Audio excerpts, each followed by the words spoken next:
सचदेवा है। मैं डायरेक्टर हूँ केमी प्रोडक्ट्स प्राइवेट लिमिटेड में। हम लोग इंडिया की पहली कलर बनाने वाली कंपनी है जो पूरी की पूरी पॉलीयूरेथेन इंडस्ट्री को कलर सप्लाई करते हैं। कलर के अलावा हम बहुत सारे केमिकल्स भी सप्लाई करते हैं। हम भी इस एसोसिएशन के साथ, यूटेक के साथ बहुत लंबे टाइम से जुड़े हुए हैं और हमें इनसे काफ़ी एक्सपोजर भी मिला है। तो ये एक बहुत अच्छी ऑर्गेनाइजेशन है और ये यहाँ पर आ रहे हैं तो हमें इनके साथ काफ़ी ग्रो करने का मौका मिला है और हम इसी तरीके से चाहते हैं कि इंडिया में भी ये ग्रो करें। पीयू इंडस्ट्री जो है इंडिया में काफ़ी स्पीड से ग्रो कर रही है। CAGR करीब 8 to 9% के बीच में है। हर साल इतना पीयू इंडस्ट्री जो है वो ग्रो कर रही है। आप किसी भी इंडस्ट्री में देखिए, चाहे वो फोम इंडस्ट्री हो, चाहे वो फुटवेयर इंडस्ट्री हो, चाहे वो ऑटोमोटिव इंडस्ट्री हो, हर इंडस्ट्री में ग्रोथ लगातार है और वो हम लोगों को फील भी होता है। हम इंडिया से बाहर जाते हैं तो हमें बहुत सारी ऐसी एप्लीकेशंस मिलती हैं जो अभी इंडिया में आनी बाकी है, क्योंकि इंडिया बेसिक से शुरू हो रहा है, इंडिया डेवलप हो रहा है। तो वो एप्लीकेशंस भी हमें बाहर से दिखती हैं तो हमें इंडिया में आने को मिलता है और इस तरीके के शो से हमें एक्सपोजर भी मिलता है और वो लोग भी इंडिया आते हैं यहाँ पे लगाने में। तो ये एक बहुत ही अच्छा एक्सपोजर है हमारी इंडस्ट्री के लिए। मैं बिल्डर एसोसिएशन ऑफ इंडिया की तरफ से हूँ, चेयरमैन मुंबई सेंट्रल के, और हम लोगों का वाइड स्प्रेड नेटवर्क है all over India. Construction industry में सस्टेनेबिलिटी और एनवायरनमेंट बहुत ही इम्पोर्टेंट मायने रखते हैं आजकल, और पीयू का यूज़ कंस्ट्रक्शन इंडस्ट्री में थोड़ा लिमिटेड है, लेकिन इसका स्कोप बढ़ सकता है। इसमें कुछ और चीज़ों की ज़रूरत है, जैसे वाटर प्रूफिंग में इसको किस तरह यूज़ किया जाए।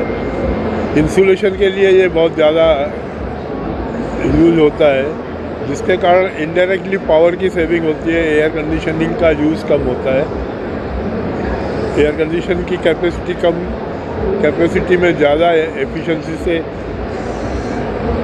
और उसके बाद फिर उसके कारण उसका पावर कंजप्शन में एडवांटेज है। इंडिया में कंस्ट्रक्शन इंडस्ट्री जो है काफ़ी ग्रो कर रही है, काफ़ी इंडस्ट्रीज में डेवलपमेंट और आज का जो मोटो है और जो टारगेट्स हैं गवर्नमेंट के इंफ्रास्ट्रक्चर में और कंस्ट्रक्शन में, उसमें नई नई मशीनरी और नए इक्विपमेंट्स आ रहे हैं, क्योंकि लेबर की शॉर्टेज और स्किल लेबर की शॉर्टेज होने के कारण इस तरफ बहुत ज़्यादा ध्यान दिया जा रहा है।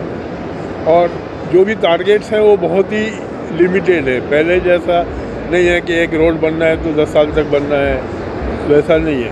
तो समय को कम करने के लिए मशीनरीज, इक्विपमेंट, केमिकल्स वगैरह का यूज़ बढ़ गया है और वो आगे भी बढ़ता रहेगा, क्योंकि यहाँ डिमांड बहुत है और अपना कंट्री बहुत बड़ा है और आगे डेवलपमेंट में इस समय काफ़ी आगे है। I am the owner and CEO of AS Enterprises, which is India's pioneers in the field of machinery for flexible PU foam. And as you asked about the footwear industry, footwear is also an important segment for PU, because polyurethane goes into different segments, as Mr. Matt Barber just said: mattress industry, furniture and shoe components. So PU foam has a very wide application. It also goes in packaging, in your automotive sector, huge applications. And it is very important for a global show like UTech to come to India. I think it's a milestone. We should all take this very seriously, and it's a very big platform, because my company, myself, we have been participating in all UTech shows across the world, and it is the biggest show for PU. So I invite everybody who is connected in any way with the PU industry to come and visit this show and be a part of this beautiful industry. Footwear industry का जो है prime minister ने जो है हम लोगों को target दिया है $50 बिलियन का अचीव करना है लेदर सेक्टर को बाय 2030। अगर हम उसको डिवाइड करते हैं, फुटवेयर में आते हैं, तो $26 बिलियन का टारगेट है फुटवेयर का। अगर हम फर्दर उसको डिवाइड करते हैं पॉलीयूरेथेन, सोल और फॉर्म के पॉइंट ऑफ व्यू से, तो it is a $2 billion market India का है ओनली फॉर फुटवेयर सेक्टर। सो ये it's a huge demand, and you know that this PU जो इसका यूटिलाइजेशन फुटवेयर में है वो मैक्सिमम जो है वो दिल्ली में है। दिल्ली में एक बहुत बड़ा नॉन लेदर का एक सेक्टर बना है 80 किलोमीटर्स की रेंज में। सो इसलिए मैंने रिक्वेस्ट किया है यूटेक से कि आप हमारी हेल्प करिए कि हम इस टारगेट को अचीव कर पाएँ इंडियंस जो हैं, नंबर 1। नंबर 2, हम चाहते हैं कि एक साल एग्जीबिशन मुंबई में हो, नेक्स्ट ईयर ये दिल्ली में ITUP में हम लोगों के साथ मिलकर ऑर्गेनाइज़ कर रहे हैं। इसी में ग्रो करने के लिए क्या यहाँ पर आप लोग लाने के लिए सोच? अभी इसमें जो है एक तो जैसा आपको मालूम है कि चाइना जो है आजकल काफ़ी पीछे हो गया है फुटवेयर सेक्टर में, तो हमारे लिए गोल्डन अपॉर्चुनिटी है इंडियंस के लिए कि हम इसमें हम अचीव कर सकते हैं।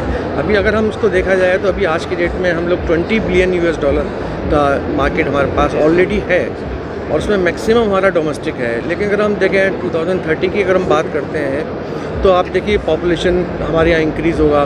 अभी जो आज की डेट में 1.9 का रेशो है, एक इंडियन आदमी जो है एक साल में 1.9 का एवरेज से जूता पहनता है, से 2 जूता पहनता है साल का। ये it is going to be 3। जब ये 3 हो जाएगा नेक्स्ट 2 ईयर्स में, तो जो हम लोगों का सोचा हुआ है, तो ये $50 बिलियन से भी हम लोग काफ़ी आगे जाएंगे। तो देखिए फर्नीचर हमारा जो है मतलब एसोसिएशन बेसिकली सब फर्नीचर मैन्युफैक्चरर्स ज़्यादा है उसमें, और एक बहुत ही इम्पॉर्टेंट पार्ट फर्नीचर का आज की तारीख में होता है जो बेड, सोफ़ाज़, चेयर्स। तो PU फोम एक जो है बहुत बड़ा इम्पोर्टेंट कंपोनेंट हो जाता है इसका।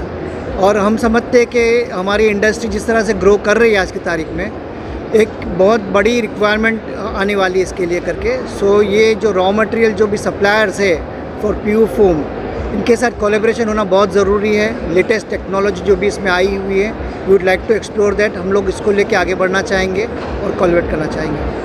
नया कुछ इसमें सर क्या हो रहा है फर्नीचर में? नया कुछ इक्विपमेंट आ रहे हैं, नए प्रोडक्ट्स क्या है उसके बारे में प्रोडक्ट्स? नए प्रोडक्ट्स में देखिए अभी अगर ये देखें तो सिटिंग में अगर मैं बात करूँ तो रिक्लाइनर्स जो होते हैं, ओके, आज एक होम थिएटर्स, घर के जो आजकल फर्नीचर बनते हैं, इंटीरियर्स होता है, तो एक घर ही ले लो, एक रेसिडेंस ही ले लो, तो रेसिडेंस में कितनी सारी चीज़ें जो फोम यूज़ होता है, जहाँ के रिक्लाइनर्स हो गए, सोफ़ाज़ हो गए, बेड हो गया। तो एक बहुत बड़ा एक रिक्वायरमेंट होम इंडस्ट्री से आ रहा है। सिमिलरली एक बहुत बड़ी इंडस्ट्री है जो थिएटर्स की इंडस्ट्री है, जो हमारे बहुत सारे मेंबर्स जो सिटिंग अपना ये करते हैं फॉर थिएटर्स वगैरह, तो वो भी एक बड़ी रिक्वायरमेंट है। तो